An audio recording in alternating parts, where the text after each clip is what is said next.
It was the fall of my 8th grade year. And it was late fall. Things were going well. And, 8th grade, short, skinny. I looked like I ate about 3 of me. I was in 8th grade. I was just small. And it started out that week like every other week started. Ed Lebowski, my friend who lived on the next block over. I grew up in the Redford, Livonia area, if you know where that's at. And Ed Lebowski would ride his bike. I would meet him on the corner, and we would ride our bikes to Dave West's house. We'd pick up Dave on his bike.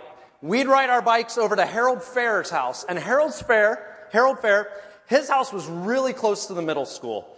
And so we would park our bikes at Harold's house, and then we would walk the rest of the way to school.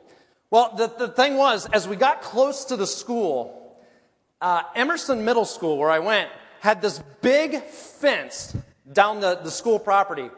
And for us to get to school, we would have to walk like a block down the street, through a gate, and then all the way back the block. Well, we were too lazy to do that. That wasn't going to happen. So what we did was we found there was always this one house that had a driveway that led right to the fence, and if you hopped the fence, you were right there at the schoolyard. So that was perfect. So we would run, we'd jump the fence, we'd go to school. Well, the problem with this was there was also a dog in this backyard. And every morning when we go, the dog would be kind of like sleeping in the back corner of the yard somewhere. And so the game was, it was whoever could run the fastest and get there, you tried to wake the dog up so that the last guy coming through would get chased by the dog.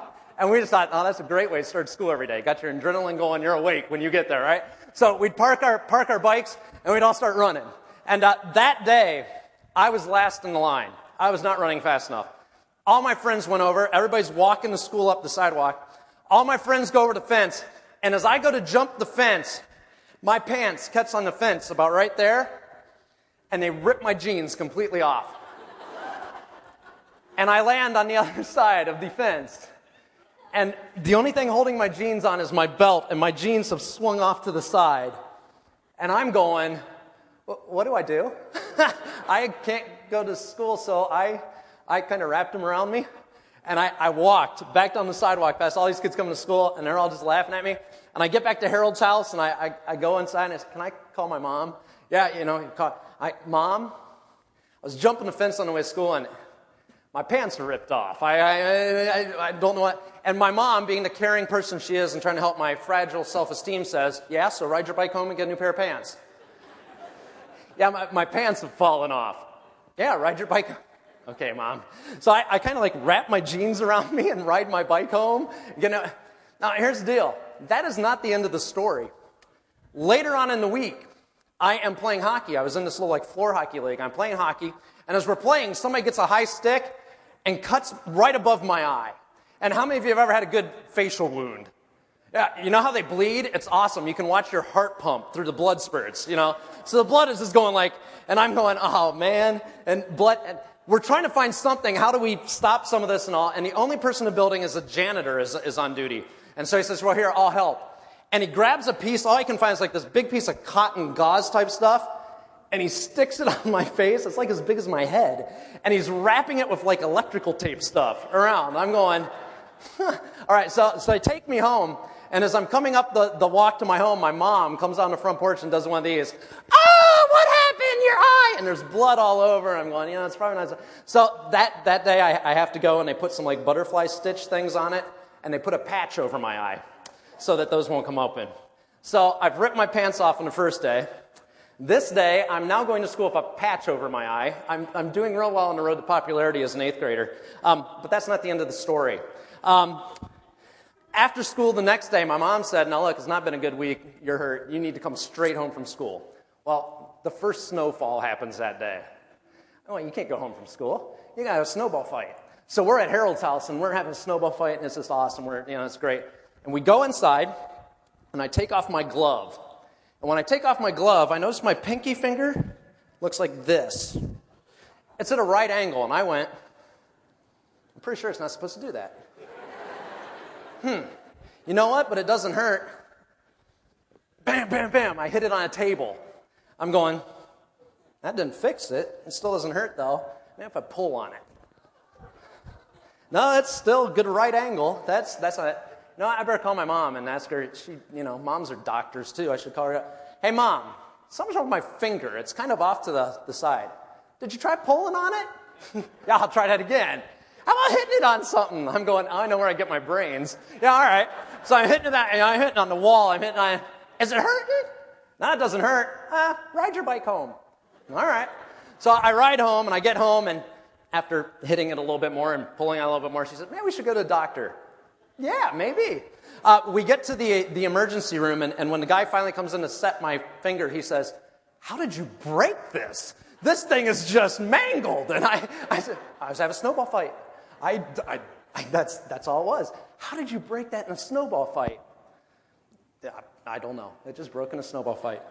Here's the deal. Fortunately, life usually does not end at middle school. Life goes on.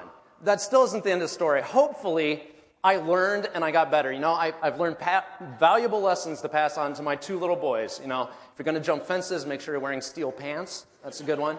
Never have a janitor do first aid on you. And just because it doesn't hurt doesn't mean you're not doing major physical damage, okay? So I learned all these things, and the thing is this, the story was not over. We have all had times in our life where things don't go like we planned them to, where we would like to go, can I get a do-over? I mean, that pretty much trashed the rest of my junior high life. Could I just do that over? We've been talking this weekend about people who had chances to go all in, but didn't do it. We have the rich young ruler who Jesus says, sell it all, follow me. You in? And he hangs his head, and he walks away. We have Nicodemus who comes in the middle of the night and then gets opportunities to say, no one supports this Jesus guy. Hey, Nicodemus, you in? Nah, I'm not in. I want to share one more example with you this morning. One more person who had a chance to go all in. Jesus has just got done feeding 5,000 people. And in Matthew 14, we find that he has sent the disciples on up ahead. And they're all out in the boat on the sea there. And Jesus comes walking on the water towards them. And they all get terrified. They see him. But one disciple says, Jesus, if that's you, what's he asked to do? Let me walk out to you. And Jesus says, Peter, come on out. And Peter gets up, stands on the edge of that boat as the winds and the waves are going, and he says, I'm in. And he starts walking on water. I'm in. This is great. I put it all on the line, and I am walking on water. Jesus, I am all in. I am with you continually until, boy, are those waves big. I'm walking on water. No, I'm out. And he starts to sink. And Jesus reaches out and says, man, what little faith. Come on, into the boat. A little bit later, we see Jesus, and he is preparing for the Passover with his disciples. And he begins speaking to them. And he says, you know what, guys? One of you is going to betray me. And Peter and all the others, it's not going to be me. Lord, I will never deny you. I am in. I'm in. I've learned my lessons. I am in all the way.